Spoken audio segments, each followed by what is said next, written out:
Em, ¿Ahí se sigue escuchando? Sí.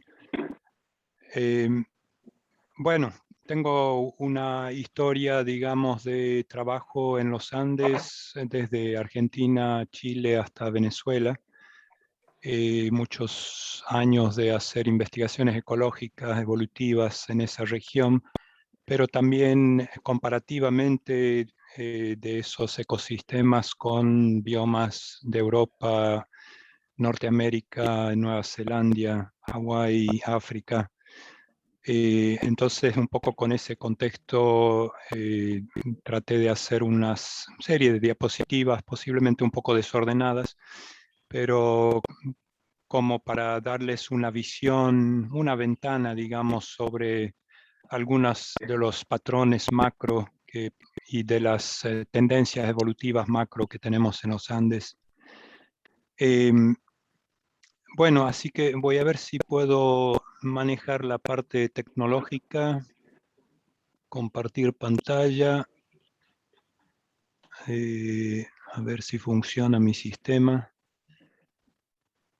Em, y bueno, veremos también cómo funcionamos con las preguntas. La verdad que no tengo mucha agilidad en estos temas. Pero bueno, aquí estoy con esta visión, digamos, de biogeografía y evolución en los Andes, como dije, en forma bastante esquemática, obviamente, en un tiempo bastante rápido. Presentar todo esto es un panorama realmente gigantesco. Eh, Ahora vamos a ver cómo me va con... Mm. La pasada de diapositivas. Acá va. Ok. Un poco el esquema es hablar un poco de la historia geológica, que es el gran patrón, digamos, que subyace todo este tema. Hablar un poco de las formas y funciones particulares de alta montaña, de los Andes en particular. Voy a hablar un poco de la metodología Gloria porque se relaciona mucho con los patrones biogeográficos en el sentido moderno.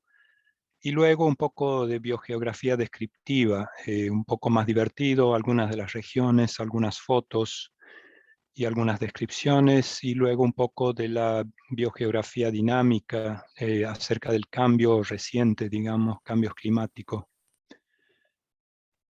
Entonces, un poco sobre este tema del el telón de base, digamos, el teatro evolutivo de los Andes. Eh, en el pasado lejano, Sudamérica era parte de un gran continente, Gondwana, no tenía muchas elevaciones en ese entonces. Vemos ahí a Sudamérica en el lado izquierdo inferior. Está dibujado con su forma actual, obviamente en ese momento no tenía esa forma, pero se fue desplazando hacia el oeste, abriéndose el Océano Atlántico, y al desplazarse hacia el oeste y chocar con la placa del Pacífico de Nazca, se fueron elevando los Andes. Y esto cambió todo y determinó, digamos, gran parte de lo que es hoy en día Sudamérica y sus características. Esos cambios ocurrieron en muchos millones de años.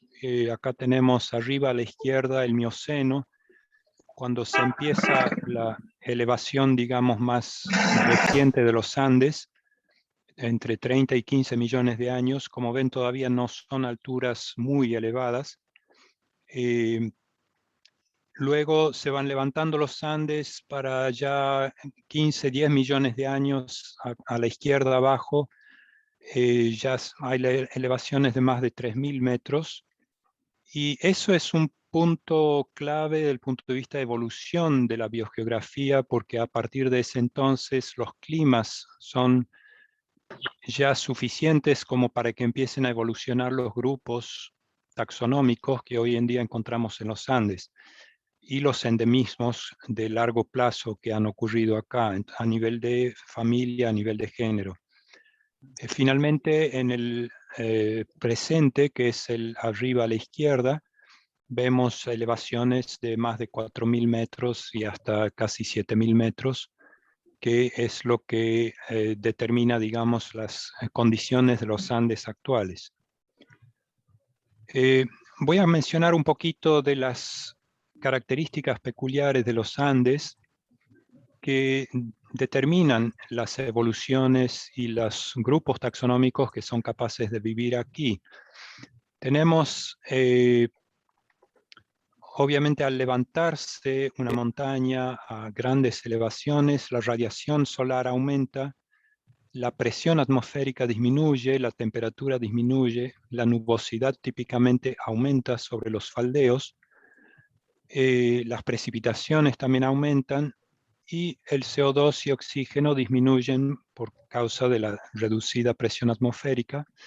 Los vientos típicamente aumentan, pero no siempre esto es más variable, lo mismo que la precipitación. Esto crea algunas condiciones particulares, como lo que se llama la insularidad, que es un tema biogeográfico que seguramente ya lo conocen, pero básicamente las altas montañas tienen características parecidas a islas, del punto de vista biogeográfico. Muchos organismos que viven en alta montaña no pueden vivir en los valles que hay entre ellas, entre las montañas, y por lo tanto se comportan como organismos de islas. Hay una serie de grandes preguntas biogeográficas que acá las dejo como preguntas, simplemente vamos a ver un poco más de eso en las diapositivas siguientes, sobre la diversidad, cuáles son las causas y qué es lo que ocurre realmente si aumenta o disminuye la diversidad en alta montaña. Las adaptaciones, los pasos de grandes formaciones desde las selvas hasta los pastizales, adaptaciones como reducción de tamaño de hojas, la microfilia, abundancia de formas pubescentes, cojines, formas muy compactas, y ciclos de vida particulares, crecimiento muy lento, longevidad muy prolongada, inversiones por crías mucho más elevadas que en las zonas bajas, y después las convergencias entre montañas de distintas partes del mundo, los Andes, la Nueva Zelanda, África, Hawái. Y una de las grandes preguntas, que todavía es un debate a nivel mundial, son los límites y sus causas. ¿Cuáles son los límites del bosque, del árbol o de las plantas? Voy a hablar un poco al respecto, pero también dejarlo con muchas dudas.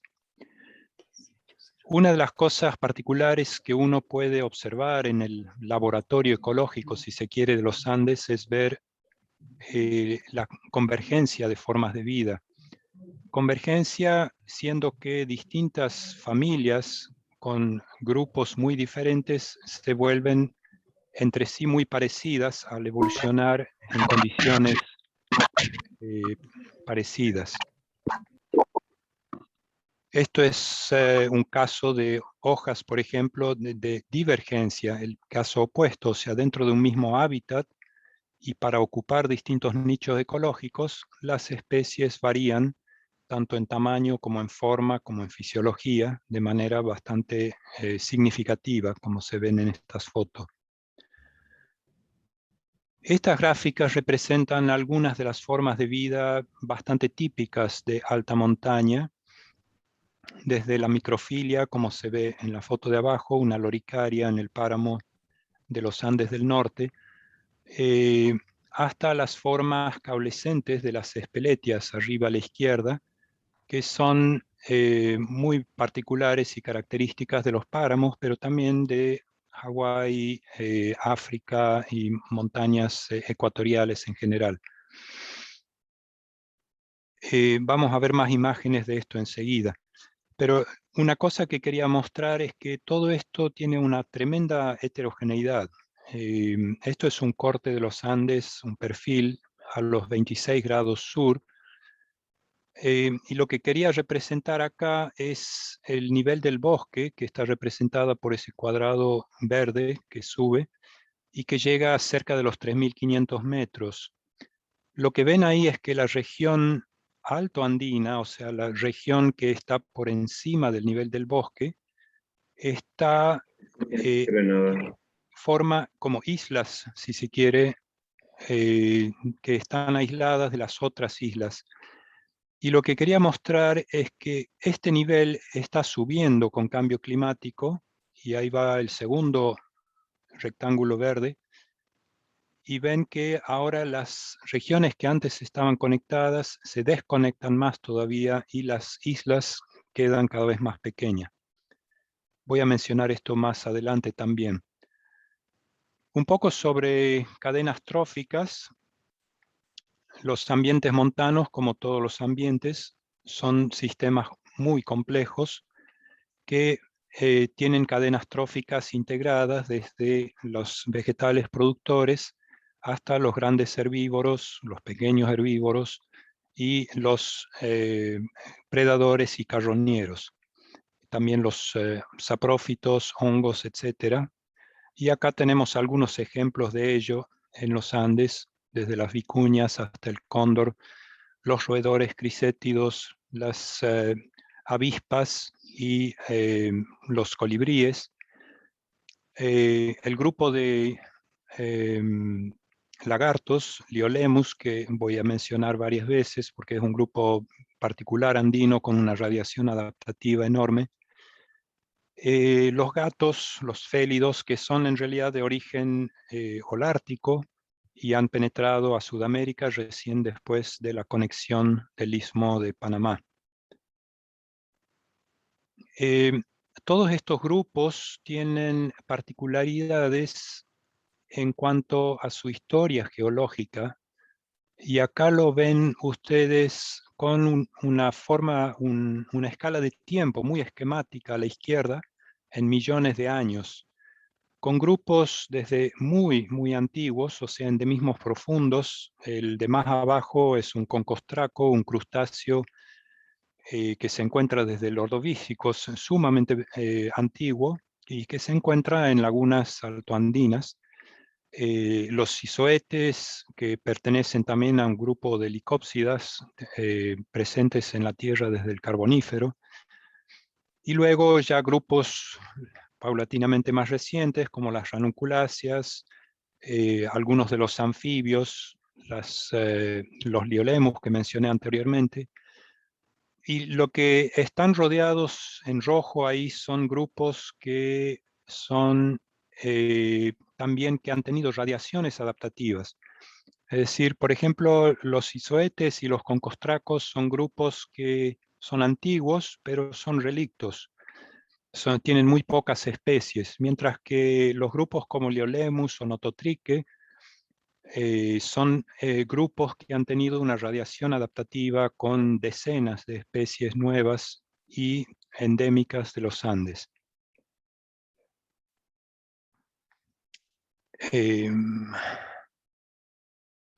Bueno, una característica, por supuesto, de ambientes insulares y pequeños es que muchas especies son raras, endémicas y de distribución restringida, y eso las vuelve vulnerables desde el punto de vista de la extinción. Entonces aquí hay algunos ejemplos de ellos. Un quirquincho de distribución restringida, vulnerable, el gato andino, que es uno de los félidos más raros del mundo, críticamente amenazado, la puya raimondi también amenazada, y lo pueden tomar un poco en chiste si quieren, pero el lobo andino es un ser que ha sido descrito científicamente, pero que no es reconocido prácticamente en la ciencia moderna, o sea que o nunca existió o está extinto. Es un caso bastante misterioso que todavía falta investigar más. Bueno, voy a hablar un poquito del Gloria. Gloria es una organización, si se quiere, una colaboración, mejor dicho, entre grupos de investigación a nivel mundial que intenta observar los cambios en las comunidades de alta montaña a nivel global. Ahí tienen un mapa de dónde están situados los sitios de investigación Gloria alrededor del mundo, y pueden ver que los Andes justamente se dibujan a través de un montón de puntitos que son los sitios de investigación andino. Acá hay un poco más de detalle sobre esos sitios. Hay varios de ellos en Bolivia, a lo largo de Perú, Ecuador, Colombia, Venezuela, y bajando por Chile y Argentina. Este monitoreo tiene una ambición enorme, una ambición que viene desde los sueños de Humboldt, de entender los patrones biogeográficos a nivel macro. Y los Andes es, por supuesto, el laboratorio óptimo para eso. Es la cadena de montañas más larga del mundo, 8.000 kilómetros de largo, y pasa desde el Ecuador hasta latitudes subantárticas. El Grupo Gloria además permite hacer conexiones interinstitucionales, integrar disciplinas y países a través de escalas desde lo micro, digamos, hasta lo macro mundial. Esto es una gráfica del contexto geográfico de Gloria dentro de los Andes. Esto se ha ido aumentando todavía, esta gráfica es de hace unos años atrás. Pero los triangulitos azules son los puntos Gloria, desde prácticamente el Ecuador, ahí hasta los 20, 30 grados de latitud, y las altitudes a las cuales se encuentran esos sitios, con algunas fotos acá desde el norte del Ecuador, los páramos de Espeletia, el sur de Ecuador y el norte de Perú, y el sur de Perú y Bolivia, con los distintos tipos de hábitats y lugares que tenemos ahí. Esto permite, y ya existen varias publicaciones sobre esto que pueden encontrar o me pueden consultar y les puedo mandar, sobre los resultados que se están obteniendo en estos grupos de investigación. Pero acá un ejemplo de esas grandes preguntas biogeográficas sobre si la riqueza específica, por ejemplo, disminuye o aumenta con la latitud y con la altitud. Son preguntas que se hacen desde los tiempos de Humboldt y más atrás, y todavía hoy en día no están realmente resueltas, en gran parte porque los sistemas son muy heterogéneos y por lo tanto cada respuesta, digamos, es a menudo limitada a la región a la cual uno está estudiando. Pero esto representa un corte latitudinal desde Ecuador hasta Argentina y muestra el número de especies que se encuentran en las cimas Gloria.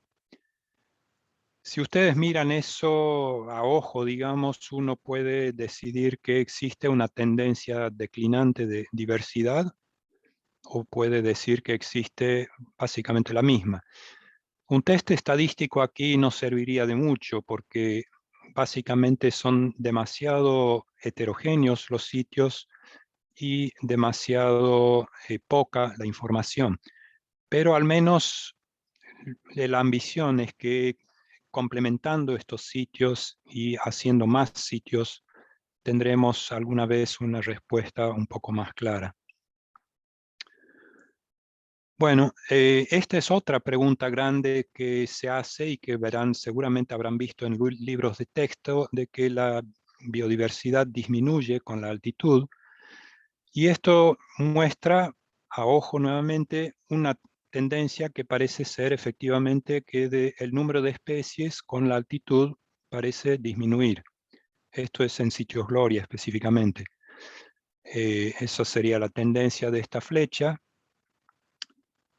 Pero si ustedes realmente agrupan esto, o sea, hacen un muestreo estratificado, si quieren, ya no es tan clara. Y de hecho no hay una diferencia de diversidad con la altura. Se mantiene prácticamente igual a lo largo de más de 1000 metros de transectas. Y lo que sí se nota son estos últimos puntos hacia la izquierda arriba, que son realmente menos diversos y representan el límite de la vegetación. Entonces, ¿a qué se debe ese límite? Ahí está puesto nuevamente con signo de pregunta, porque son los grandes misterios todavía de la biogeografía, pero es posible que estos límites se deban en gran parte al efecto de la pequeña edad glaciar, Little Ice Age en inglés, por eso la sigla LIA. Bueno, un poco para representar que Gloria es una combinación de estudios interdisciplinarios desde vegetación, que está representada acá por los nototrique, los varios arbustos y cojines,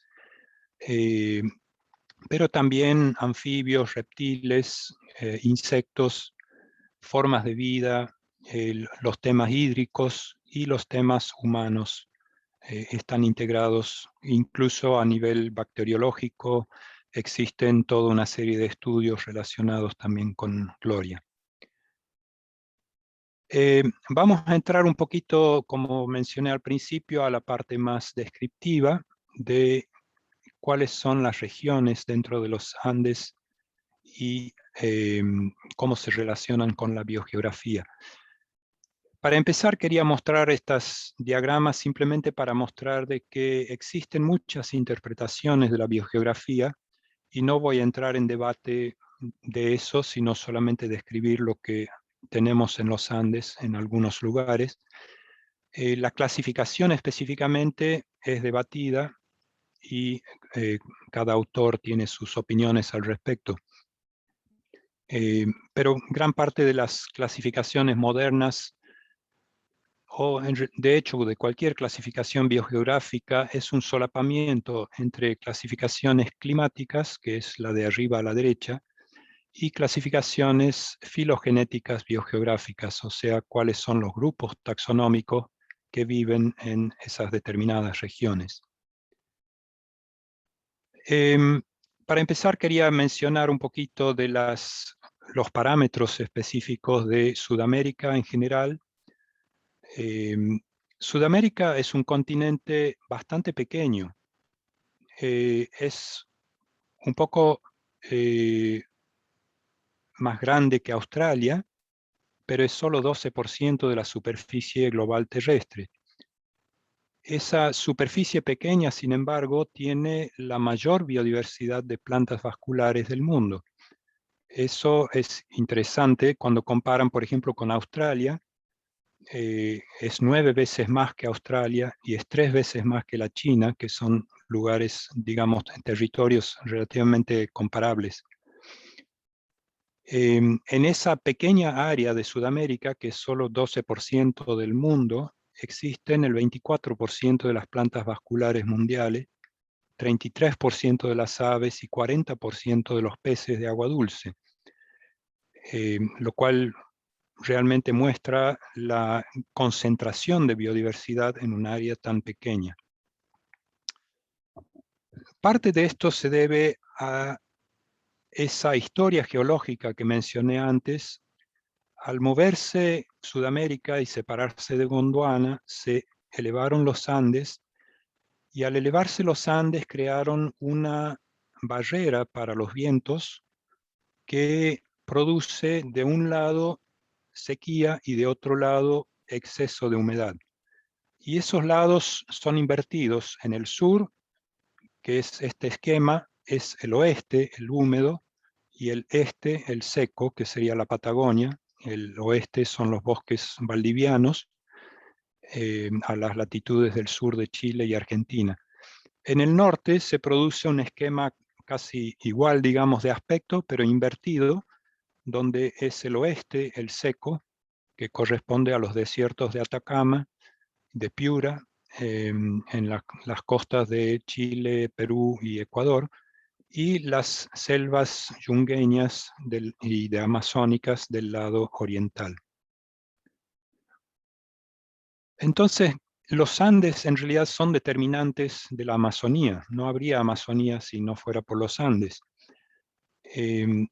La Amazonía es una región gigantesca, pero que depende íntegramente de la formación de los Andes y de la precipitación que generan los Andes. Como esto no se trata de Amazonía, solo puse esta gráfica para mostrar el principio y vamos a hablar un poco más de los Andes. Como mencioné, los Andes son la cordillera más larga del mundo, 8.800 kilómetros prácticamente desde al norte del Ecuador hasta 55 grados de latitud sur, subantártica, y tiene un montón de cosas muy superlativas. Posee las plantas más altas del mundo, los volcanes más grandes. Los vamos a ver un poquito más en detalle a esto. Pero nuevamente con una transecta, esta es una transecta ya en los Andes centrales, que muestra los desiertos del lado occidental, desde el lado pacífico, hasta la zona altoandina, las nieves, y luego los desiertos y selvas del lado, y yungas y pastizales de neblina del lado oriental.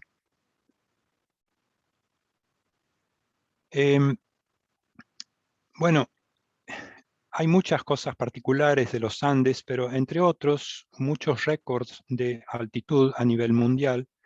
Los bivalvos, que muchos no se esperarían encontrar en zonas altoandinos, se encuentran hasta cerca de 5.000 metros en los Andes. Briófitas, musgos, la ocupación humana más alta, las orquídeas más altas, los cultivos más altos y los anfibios más altos del mundo se encuentran todos en los Andes. Eso a pesar de que los Andes no son la cordillera más alta del mundo. Los Himalayas lo pasan por lejos, pero no tienen toda esta biodiversidad. Bueno, mencioné el volcán más alto del mundo, el Ojos del Salado, el altiplano de cerca de 20 millones de hectáreas, es también una característica de los Andes. Las aves voladoras más grandes del mundo, el cóndor, los lagos más altos del mundo, tanto lagos pequeños que llegan a 6.000 metros de altura, como los grandes lagos navegables, el Subinacocha y el Titicaca, las comunidades vegetales más altas del mundo, en el volcán Socompa, y los árboles que crecen a la mayor elevación en el mundo también, a 5.200, 5.300 metros, los árboles más longevos del hemisferio sur y las plantas en cojín más longevas del mundo. Tenemos bastantes cosas realmente espectaculares en los Andes. Hablando un poquito de los límites, como mencioné antes y como es obvio para todo el mundo, uno pasa desde selvas y bosques hacia regiones andinas que tienen cada vez menos vegetación. Esos límites no están siempre muy bien explicados y de hecho son bastante misteriosos en muchos casos. A la izquierda una foto en los Andes del Sur con bosques de Nothofagus templados que pasan a una vegetación muy rala y escasa en una forma muy abrupta, lineal. En este caso también está cubierto no solo por nieve, sino por ceniza volcánica, es en el volcán Puyehue, las erupciones de unos años atrás. A la derecha, el límite de vegetación continua en Bolivia, como ven también bastante abrupto y definido, y las plantas más altas aisladas en el volcán Vilama, en Argentina, que como ven ahí ya están totalmente aisladas, ya no forman parte de vegetaciones continuas. Si vamos al norte, lo que hay encima del límite del bosque son lo que se llaman páramos o pastizales páramos, que tienen una vegetación bien peculiar. Mencioné antes las espeletias, que son estas rosetas caulescentes, como se llaman, con una cobertura de hojas muertas que supuestamente tienen una función de protección contra el frío. Y a la derecha tienen una espeletia, como mencioné, una queñua, un polilepis, uno de los árboles que crecen a mayor elevación del mundo. Más al sur, los pastizales de espeletia pierden la espeletia y quedan con pastizal prácticamente solamente o con algunos arbustos más grandes. Esto es comúnmente lugares donde se concentra la neblina, y como ven, la mayoría de las fotos tienen neblina justamente, que es muy característica de una alta proporción de los días en estos pastizales de páramo. Más arriba de esto está lo que se llama la región altoandina, y ahí las plantas necesitan adaptarse a condiciones cada vez más frías, con menos anhídrido carbónico y con menos oxígeno. Eh, Aquí tienen muchos de estos elementos, plantas que forman gramíneas en macolla, como se llaman, abajo a la izquierda, con un cojín, un senecio en cojín, un lupinus arriba a la izquierda, una saxifraga, que es un elemento holártico, pero que en los Andes forma especies endémicas, y una perecia, que es un género de asteráceas endémicas de los Andes. También los animales forman adaptaciones y endemismos peculiares, los chinchillones de alta montaña, los lagidium, y mencioné anteriormente los liolemus, y también mencioné la adaptación particular de estos organismos que tienden a invertir más en crías y tener menos crías. Y eso hace que los liolemus, por ejemplo, en vez de tener huevos, como tienen la mayoría de los lagartos y reptiles, son vivíparos y tienen menos crías que sus congéneres de zonas más bajas. Algunas fotos de estos ambientes altoandinos y de sus usos humanos y anfibios de alta montaña, el Telmatobius nuevamente que mencioné anteriormente. Nuevamente Liolemus, dirán que tengo un cierto sesgo hacia los Liolemus. Así como en todas las comunidades, también se mantienen las interacciones complejas en alta montaña.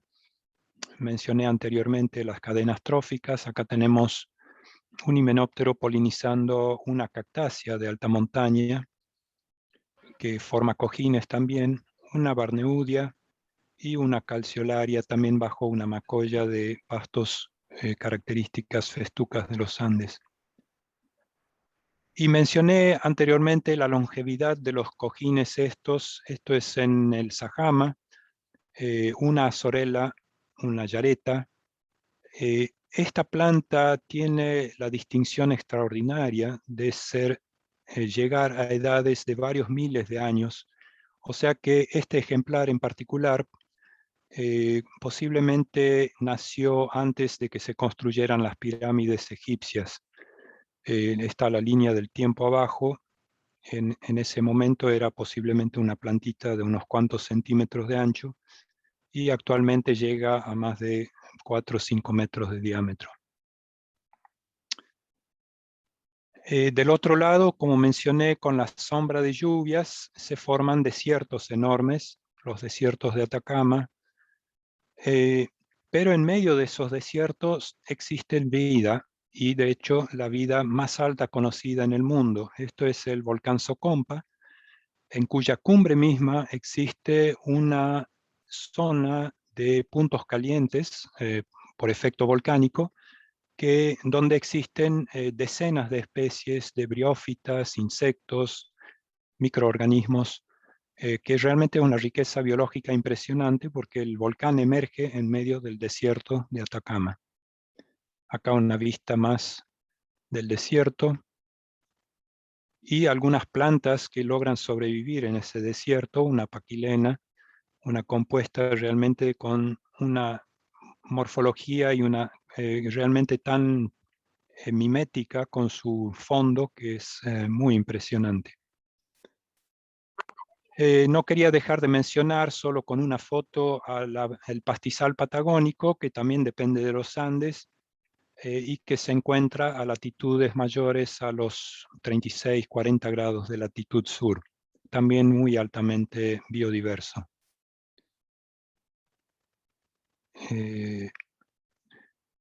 Y luego mencionar también lo que ocurre encima del nivel de la vegetación, donde se acaba la vegetación y están las nieves permanentes.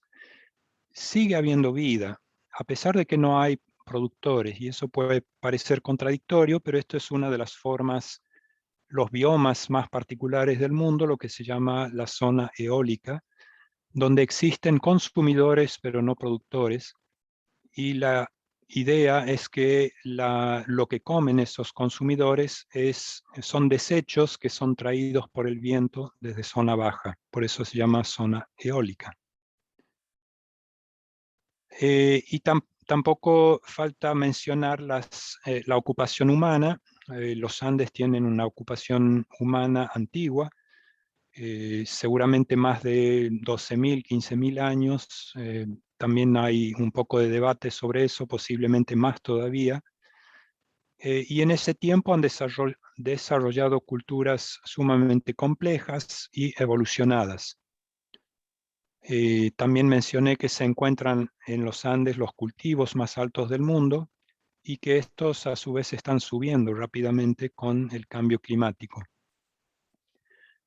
Los Andes y la región vecina de los pies de los Andes son el origen de algunos de los mayores cultivos del mundo, incluyendo la papa, el tomate, el maní, y un centro de diversificación secundario de maíz. Y muchos de estos productos ahora están en el mundo entero, incluyendo el chocolate, el maní, la vainilla. Todos estos forman parte de la alimentación mundial, pero proviene originalmente de los Andes. Acá hay muchos ejemplos más. No voy a entrar en detalle. Y para completar esta gira, digamos, por los Andes, voy a hablar un poco de la dinámica temporal. Lo que se representa acá es, en forma logarítmica, es la escala del tiempo, en la escala de abajo, desde el presente, Diciendo que hay que ahorrarse para... yendo hacia atrás varios millones de años, hacia el Mioceno. Lo que está representado ahí es la concentración de CO2, que representa el aumento o el cambio del clima, digamos. Ven en el centro de la figura la parte baja la parte más baja de la curva, digamos, que representa la época de hielo, las glaciaciones intensas que ocurrieron durante los últimos cientos de miles de años. A la derecha, la subida del CO2 actual y el calentamiento climático, y a la izquierda, las temperaturas más cálidas durante el Mioceno, que son temperaturas a las cuales ya estamos llegando actualmente y a las cuales estamos previendo llegar más aún en las próximas décadas.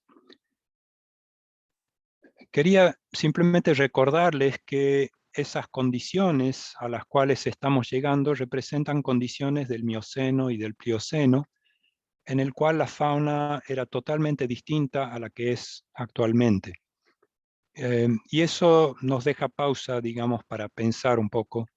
Ningún ser humano experimentó estas condiciones porque en esa época no existía todavía. El ser humano evolucionó recién durante las épocas glaciares prácticamente. Ese cambio es realmente masivo. Acá lo vemos en el retroceso del glaciar Uppsala en el sur de los Andes. Una foto de 1931 comparado con una foto en 2006, 2005, del mismo lugar. Y como ven, ha desaparecido esa inmensa masa glaciar. Es difícil concebirlo prácticamente, pero es así, ahí se ve claramente. Esta la voy a pasar porque en realidad lo mencioné con otra foto anterior que representa la transecta andina. Pero lo que quería mencionar es el impacto que estos cambios pueden producir sobre las especies andinas y la suba de los límites de vegetación. A medida que sube la temperatura, las especies, para seguir, digamos, el nivel adaptativo que les conviene, tienen que subir hacia arriba, pero las montañas, con su forma cónica típica, significa que hay cada vez menos superficie disponible. Entonces, cada especie que sube en altura reduce la superficie disponible para su hábitat. Eso significa también adaptaciones, o también se puede acabar la montaña.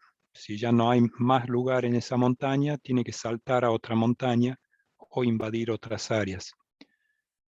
Todo esto lleva a muchas dificultades, digamos, desde el punto de vista evolutivo, sobre todo porque se está produciendo en un tiempo relativamente corto, y por lo tanto, una de las sugerencias es facilitación humana, y eso lleva a muchos problemas éticos, digamos, de si realmente asistir la migración de especies que necesitan moverse hacia arriba o hacia otras montañas. Pero son desafíos que tenemos por delante con el cambio climático si queremos salvar especies que están reducidas a una cima de montaña. Esto representa en forma gráfica el rango de especies que están dentro de su óptimo térmico, digamos, cada una de esas imagencitas, y el rango térmico en el 2100. Entonces, las especies para sobrevivir tienen que o subir o se van a extinguir. Algunas podrán subir con mayor facilidad que otras, otras se extinguirán. Y por lo tanto terminamos con comunidades empobrecidas, con menos lugar para vivir, y bastante diferentes de las que había originalmente. Estas reducciones de áreas son masivas, acá con el ejemplo neozelandés, pero la topografía es muy parecida en los Andes. La reducción en los próximos 50 años de área disponible para especies alpinas puede ser de cerca del 80%, y con el 80 o 90% de las islas de alta montaña que pueden quedar totalmente eliminadas. Stefan. ¿Qué? Ajá. ¿Te acuerdas? Esto significa que podrían desaparecer cerca del 10 al 60% de las plantas alpinas hasta el 2100. Por supuesto, hay mucha incertidumbre en cualquiera de estas extrapolaciones que dependen de modelos y de supuestos, pero la tendencia es cierta y la estamos ya viendo con programas como el de Gloria de monitoreo. Bueno, para cerrar y dejarlos abiertos a preguntas, los puntos principales es básicamente que los Andes son a la vez una barrera y un puente. Una barrera en un sentido para determinadas especies y un puente para otras especies que pueden migrar a lo largo, como las especies que han venido de la región holártica, por ejemplo, los gatos que mencioné, las saxifragas, etc. También son un determinante del clima y de la biodiversidad, como mencioné con la Amazonía y los Andes mismos, las regiones húmedas de un lado, secas de otro lado, los valles interandinos, las sombras de lluvia, son todas determinadas por esas elevaciones. Y como tal, los Andes forman como una especie de laboratorio de procesos ecológicos, un laboratorio fascinante para hacer experimentos y para explorar esos procesos grandes, como lo había visualizado Humboldt hace más de 200 años. Como tal, también es una fuente de saber y descubrimientos sumamente importante. Bueno, lo dejo abierto. Daniel, no sé cómo quieres manejar las preguntas o las conversaciones al respecto.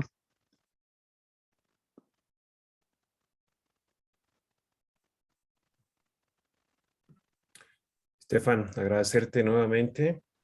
Está muy interesante, ha sido muy sintético, muy preciso también con las reflexiones y los datos que has mostrado. Voy a revisar el chat para ver si hay algunas consultas en este momento. A ver. Ya tenemos 2 consultas, te las voy pasando de una en una, me parece, para poder escuchar tu reflexión. Tenemos una que llega de Donovan Osorio. Dice lo siguiente, ¿no? La vertiente oriental de los Andes bolivianos entre 3.500 y 4.300 metros de altitud comparten un porcentaje importante y elevado de composición de géneros con los páramos. Existen muchos cinespeletias al norte de la línea ecuatorial. ¿Por qué no llamar así a esas formaciones bolivianas? ¿Será que la Mm. ausencia de las espeletias en la vertiente oriental de los Andes centrales sea suficiente para que no sea llamada así? Eh, Muy buena pregunta, y ha sido bastante debatido y de hecho mi opinión y que ha sido publicada y también creo que la de Stefan Beck es de que corresponde llamarlos páramos. Básicamente lo único que falta son las espeletias. Hay diferencias sin duda, pero son diferencias graduales, no hay una diferencia abrupta que realmente se pueda decir que es un límite, así como hay un límite de bosque entre las yungas y el pastizal o cosas así. O sea que estoy básicamente de acuerdo, sí, el pastizal en Bolivia e incluso con elementos que llegan hasta el norte argentino es básicamente una extensión del páramo. Gracias, Estefan. Un siguiente mensaje es una felicitación por la presentación, Estefan. Lo leo Muchas textualmente, gracias. me apasioné con la presentación. Muchas gracias y felicitaciones por la forma de hacerlo. Estefan también ha compartido con todos los asistentes su correo electrónico por si quieren hacer alguna consulta. Como recordarán, él también ha puesto a disposición alguna bibliografía para las personas que quieran contactarlo directamente. Nos escribe también Juan Sandoval, que dice, ¿existe algún texto sobre biogeografía de Bolivia y Latinoamérica que nos puede recomendar desde tu percepción, Estefan, a nivel Latinoamérica? Ah, más que un texto, hay muchos textos. Sí, y no me animaría a recomendar uno así como así en este momento. Existen muchos libros de biogeografía, seguramente conocen el de Ibish de Bolivia. Existen los trabajos de Ellenberg, que son andinos, bolivianos. Eh, Existen algunos de los trabajos claves un poco más viejos, pero sin embargo se siguen citando y siguen importantes, son los de biogeografía de Cabrera y Willing, que seguramente los conocen también. Pero desde entonces, en realidad, como compendio, bueno, los más recientes son ya más bien a nivel global que a nivel sudamericano, como los de las revisiones de Dinerstein a nivel de biomas. Y luego de esos, más que revisiones a nivel, si se quiere, continental, lo que hay son más bien publicaciones, y de esas hay bastantes. Hay muchas que no podría obviamente listarlas en este momento, pero que tal vez podría enviar una lista más tarde. Perfecto. Donovan pregunta sobre un link de la grabación. Por favor, excelente exposición. Sí, voy a coordinar esto para poder facilitar a las personas que estén interesadas. Eddie Octavio Martínez hace la siguiente pregunta. ¿Cuáles grupos entre animales y plantas serán los más adecuados para hacer un seguimiento de los cambios climáticos? ¿Podría darnos una opinión a propósito de las ventajas de estudiar los lugares relictos para entender los aspectos de biología evolutiva, adaptación, etcétera? Preguntas grandes, así me gusta, pero difíciles. A ver, los grupos taxonómicos, creo que todos tienen algo para contarnos. Lo que hay que tener en cuenta si uno lo que está buscando es cuál es la pregunta, y de ahí buscar en la biología de ese grupo filogenético, taxonómico, qué es lo que nos puede contar. En estos momentos estamos estudiando con un grupo de gente de Gloria justamente las asteráceas andinas y viendo su evolución filogenética a través de los Andes y sus mecanismos de dispersión a través de los Andes. Yo diría que cada grupo tiene algo que contar, pero según la perspectiva. Por ejemplo, siempre me resultó fascinante que grupos antiguos, como los que mencioné, los concostracos en crustáceos o los izoetes en las licópsidas, son grupos sumamente antiguos y que sin embargo tienen una serie de endemismos dentro de áreas que han sido englasadas hace un poco más de 10.000 años. O sea que ahí existe una pregunta biogeográfica sumamente importante de cómo han evolucionado y con qué velocidad han evolucionado desde la desglaciación para poder invadir esos lagos, pero después extinguirse de otros lados. O sea, ya no se los encuentra más abajo, solo se los encuentra en esos lugares que han sufrido glaciaciones. Esos mismos grupos seguramente nos pueden informar bastante sobre lo que va a ocurrir hacia el futuro con el desglasamiento de las montañas que está ocurriendo a velocidades cada vez más aceleradas. La otra pregunta era sobre los relictos, creo.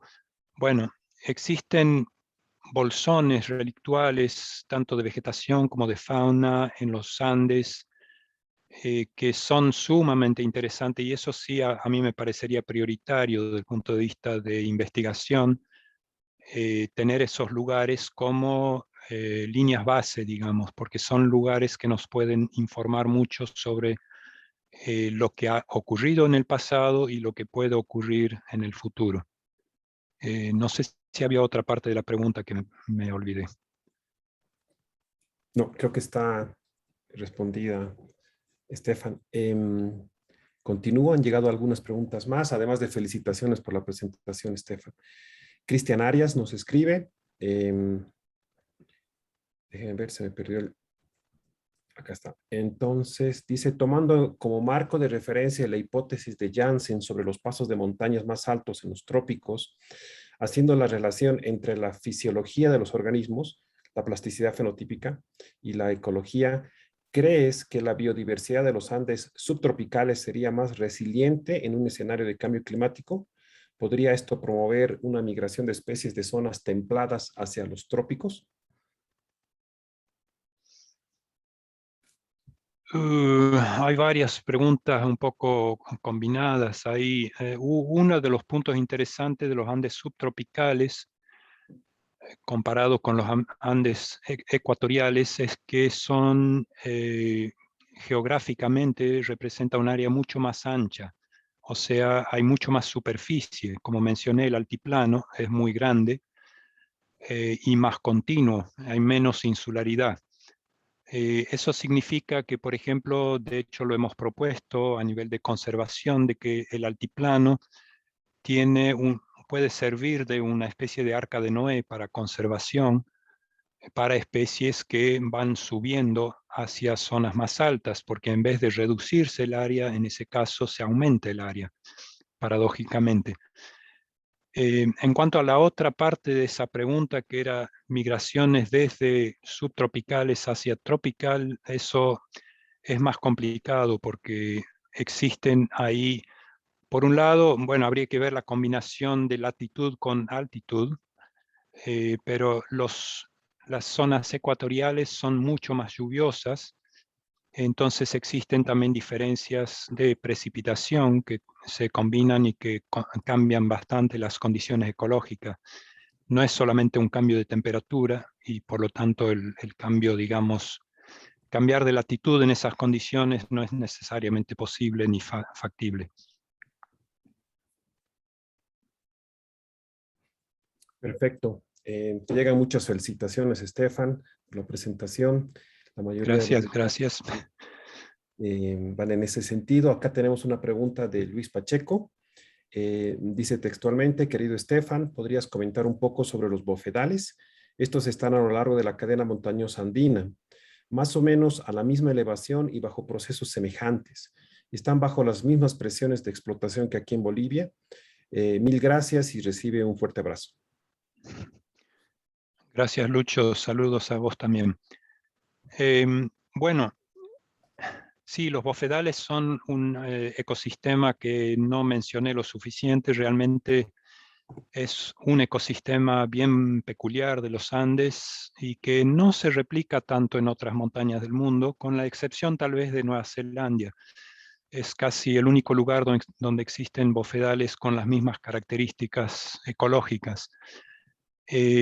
Y efectivamente se replican con características ecológicas semejantes desde las zonas del norte del Ecuador hasta aproximadamente 30 grados de latitud sur. Más allá sigue habiendo humedales, llamémosle, pero no son las mismas características ecológicas que los bofedales. Ya no hay cojines, ya no hay esas características de flujo de agua del mismo estilo. Entonces sí, hay una diferencia ecológica importante a partir de esas latitudes. Desde los 30 grados hasta el Ecuador hay semejanzas importantes, no solo morfológicas y ecológicas, adaptativas, digamos, sino también de grupos taxonómicos que siguen. El funcionamiento de los bofedales también es importante desde el punto de vista de la ecología humana, porque sobre todo en las zonas más áridas, funcionan como oasis que suplementan la provisión de agua todo el año en las regiones secas, tanto para el ser humano como para el ganado y para la vida silvestre, por supuesto. Entonces son como islas de biodiversidad, islas de producción, y son también almacenes de carbón, son importantes desde el punto de vista de almacenamiento de carbono para cambio climático. Y también tienen miles de años, o sea, los bofedales almacenan carbono durante miles de años. Algunos de ellos tienen más de 10.000 años desde la época glaciar. Estefan, tenemos acá otra pregunta interesante en su primera parte. Dice, es de Raquel Crespo. Si se puede hablar de una flora andina urbana. Bueno, ¿qué se sabe de experiencias de arborización y jardines tipo andinos en zonas urbanas? Bueno, hay obviamente una flora andina que se adecua a condiciones urbanas. Son las especies más prolíficas, las que tienen más características ruderales, como se llaman en ecología, o sea, las especies colonizadoras que viven en regiones urbanas de la región altoandina. Sin embargo, en muchas regiones urbanas altoandinas lo que predomina son malezas de origen exótico, no de origen altoandino o andino incluso. Existen muchas especies de origen templado, holártico.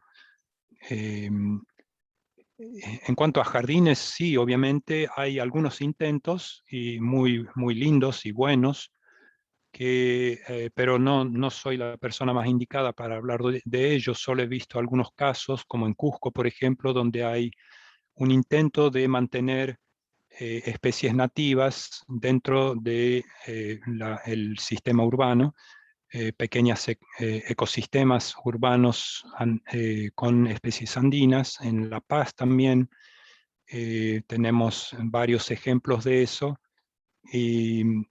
Pero bueno, como mencioné, sí, creo que otras personas pueden hablar mucho más de esto, incluyendo Lucho, que está presente ahí. Perfecto. Te mandan saludos a Alfonso Blanco, entre varias otras personas que han podido Gracias, escuchar Alfonso. con más Saludos a ti. tiempo.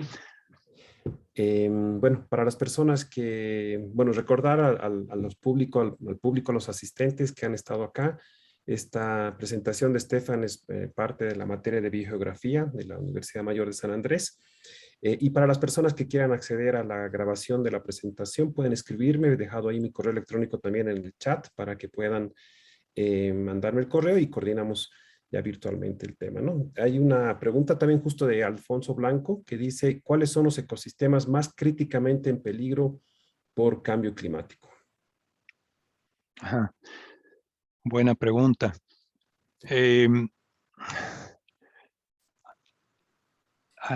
Obviamente depende de la escala que uno esté considerando, pero a nivel grueso de la escala, los ecosistemas de mayor altura son los que más están críticamente amenazados por el solo hecho de lo que mencioné y esquematicé, digamos, que están en la punta del cerro y con el calentamiento básicamente no tienen dónde ir.